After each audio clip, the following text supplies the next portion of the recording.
Connecting TV நேயர்களுக்கு வணக்கம். நேற்று எல்லாருமே ரொம்ப ஆவல எதிர்பார்த்துட்டு இருந்த மாதிரி ஐபிஎல் போட்டிகளோட ஃபர்ஸ்ட் மேட்ச் ஆரம்பிச்சது. சிஎஸ்கேவுக்கும் ஆர்சிபிக்கும் நடந்த விறுவிறுப்பான போட்டியில சிஎஸ்கே ரொம்பவே சூப்பரா விளையாண்டு ஆர்சிபியை தோக்கடிச்சிட்டாங்க. இது ஈஸியான வெற்றி அப்படின்னே சொல்லலாம். இதை தொடர்ந்து நிறைய வெற்றிகள் வரும் அப்படின்னு சொல்லிட்டு எதிர்பார்க்கப்படுது. மேட்ச் வின் பண்ணதுக்கு அப்புறம் தோனி ஒரு ஸ்பீச் கொடுத்தாரு. அதுல என்னெல்லாம் பேசியிருக்காரு அப்படின்றத பார்க்கலாம். சென்னை பிச்சை பத்தி எனக்கு நல்லாவே தெரியும். யூஸ்வலா நாங்க பிராக்டிஸ் மேட்ச் ஆடும் பொழுது விக்கெட் விழுந்தாலும் எக்ஸ்ட்ரா 30 ரன் 40 ரன் சேர்த்து அடிப்போம். ஆனா இன்னைக்கு என்னன்னே தெரியல, விக்கெட்ல ரொம்பவே லோவா இருந்துச்சு அப்படின்னு சொல்றாரு.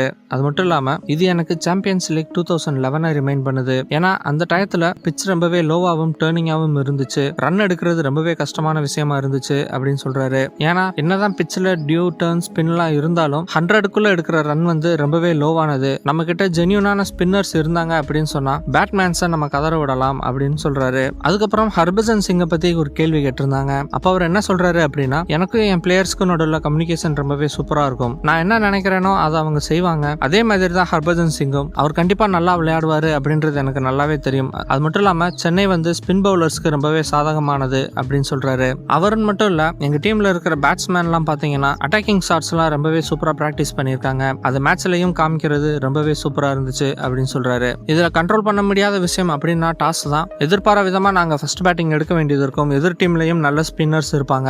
அதையெல்லாம் மேனேஜ் பண்ணி முன்னாடியே ப்ரிப்பேரா விளையாடணும் அப்படின்றதான் எங்களுடைய நோக்கம். அது இன்னும் நல்லா பிராக்டிஸ் பண்ணி வரப்போற மேட்சஸ்ல நாங்க சூப்பரா விளையாடுவோம் அப்படின்னு சொல்லியிருந்தாரு தோனி. சோ ஃபர்ஸ்ட் மேட்ச்ல சிஎஸ்கே சூப்பரா விளையாண்டு ஜெயிச்சிருச்சு. இதை தொடர்ந்து அடுத்தடுத்த மேட்ச்லயும் ஜெயிக்கணும் அப்படின்றதான் எல்லாருடைய ஆசையும். இதே மாதிரி நேற்று மேட்ச்ல என்னெல்லாம் நடந்துச்சு அப்படின்றத பத்தி பார்க்கலாம். நமக்கு நல்லாவே தெரியும் ஆர்சிபில இருக்கிற பிளேயர்ஸ் எல்லாம் நல்லாவே ஸ்கோர் எடுப்பாங்க அப்படின்னு சொல்லிட்டு. இப்படி இருக்கிற பட்சத்துல நேற்று டாஸ் வின் பண்ணும்போது சிஎஸ்கே ஆர்சிபியை பேட்டிங் கூப்பிட்டாங்க. ஏன்னா தோனிக்கு நல்லாவே தெரியும் சென்னை ஸ்பின் பவுலர்ஸ்க்கு சாதகமான ஒரு பிட்ச் அப்படின்னு சொல்லிட்டு. தோனி எதிர்பார்த்த மாதிரியே முக்கியமான ஸ்பின் பவுலர்ஸ் எல்லாம் ஆர்சிபிக்கு எதிராக களம் இறக்கினாரு. அதுல ஆர்சிபி சுருண்டுட்டாங்க. கிட்டத்தட்ட 17.1 ஓவர்ல வெறும் 70 ரன்கள் மட்டுமே எடுத்து ஆல் அவுட் ஆனாங்க. இதுல முக்கியமா பார்த்தோம் அப்படின்னு சொன்னா விராட் கோலி, எபி டிவிலியர்ஸ், மொயின் அலி இவங்கெல்லாம் வெறும் 6 ரன் 9 ரன் இந்த மாதிரி தான் அவுட் ஆயிட்டாங்க. இவங்க 3 பேர் விக்கெட்டையுமே நம்ம ஹர்பஜன் சிங் தான் தூக்குனாரு. அதுக்கப்புறம் ஹெட்மேயர் செம்மையா விளையாடுவாரு அப்படின்ற ஒரு எக்ஸ்பெக்டேஷன் இருந்தது. ஆனா அவருமே வந்த வேகத்துல ரன் அவுட் ஆயிட்டு வெளில போயிட்டாரு.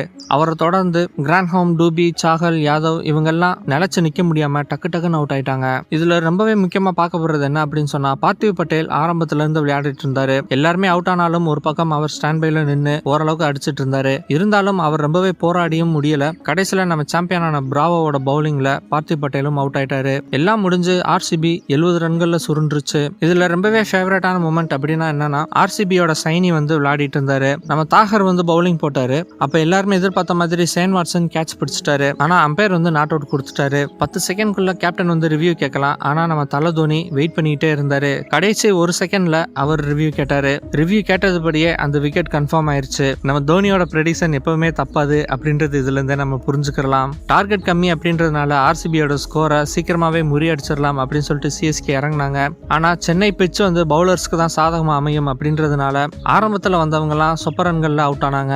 இதுல ரொம்பவே முக்கியமான விஷயம் என்ன அப்படின்னா நம்ம சின்ன தலையான சுரேஷ் ரெய்னா வெறும் 15 ரன்கள் அடிச்சாரு அப்படின்னு சொன்னா 5000 ரன்ஸ் கிராஸ் பண்ண ஃபர்ஸ்ட் பிளேயர் அப்படின்ற ஒரு ரெக்கார்டை பீட் பண்ணுவாரு. அவர் ரொம்பவே பொறுமையா விளையாடி 19 ரன்கள் அடிச்சு அவுட் ஆயிட்டாரு. 15 ரன்கள் அடிச்சு 5000 ரன்ஸை தொடும் பொழுது அது ரொம்பவே ஃபேவரட் மூமெண்டா இருந்துச்சு அப்படின்னு சொல்லலாம். நேற்று மேட்சை ஓவராலா வச்சு பார்க்கும்பொழுது ஸ்பின் பவுலர்ஸ்க்கு கொண்டாட்டமா அமைஞ்சிச்சு அப்படின்னே சொல்லலாம். ஹர்பஜன் சிங், ஜடேஜா அப்புறம் இம்ரான் தாஹிர் இவங்க 3 பேரோட ஸ்பின் பவுலிங்ல 8 விக்கெட் எடுத்துட்டாங்க. இதுக்கு முன்னாடி 2012 இதே மாதிரி ஒரு மேட்ச்ல ஸ்பின் பவுலர்ஸ்க்கு 8 விக்கெட் கிடைச்சது. 2012 டெக்கான் சார்ஜர்ஸ் எதிர்த்து விளையாடும் பொழுது சிஎஸ்கேவோட ஸ்பின் பவுலர்ஸ் 8 விக்கெட் எடுத்தாங்க. அதுதான் ஃபர்ஸ்ட் டைமா இருந்தது. சிஎஸ்கேவோட அந்த ரெக்கார்டை மறுபடியும் சிஎஸ்கேவே தோக்கடிச்சிருக்காங்க. இந்த தடவை ஸ்பின் பவுலர்ஸ் 8 விக்கெட் எடுத்தது ரொம்பவே சாதனையா பேசப்படுது. தோனி எப்பவுமே ஸ்பின் பவுலர்ஸை கரெக்டா யூஸ் பண்ணுவாரு அப்படின்றது இதுல இருந்தே நம்ம புரிஞ்சுக்கலாம். சோ நேத்து சிஎஸ்கேக்கும் ஆர்சிபிக்கும் நடந்த ஃபர்ஸ்ட் மேட்ச்ல உங்களுக்கு பிடிச்ச ஃபேவரட்டான மொமெண்ட்ஸ் எல்லாம் எங்களுடைய கமெண்ட் பாக்ஸ்ல ஷேர் பண்ணுங்க. அதே மாதிரி இந்த வீடியோ பிடிச்சிருந்தா லைக் பண்ணுங்க, உங்களுடைய ஃப்ரெண்ட்ஸுக்கும் ஷேர் பண்ணுங்க. கனெக்டிங் டிவியோட அப்டேட்ஸ் தெரிஞ்சுக்கிறதுக்கு சப்ஸ்கிரைப் பண்ணுங்க. மறக்காம நோட்டிபிகேஷன் பெல்லையும் கிளிக் பண்ணிருங்க. இதுவரைக்கும் கனெக்டிங் டிவிக்கு சப்ஸ்கிரைப் பண்ணனா மறக்காம சப்ஸ்கிரைப் பண்ணிக்கங்க. உடனடி அப்டேட்ஸ் பெறுவதற்கு நோட்டிபிகேஷன் பெல்லையும் கிளிக் பண்ணிக்கங்க.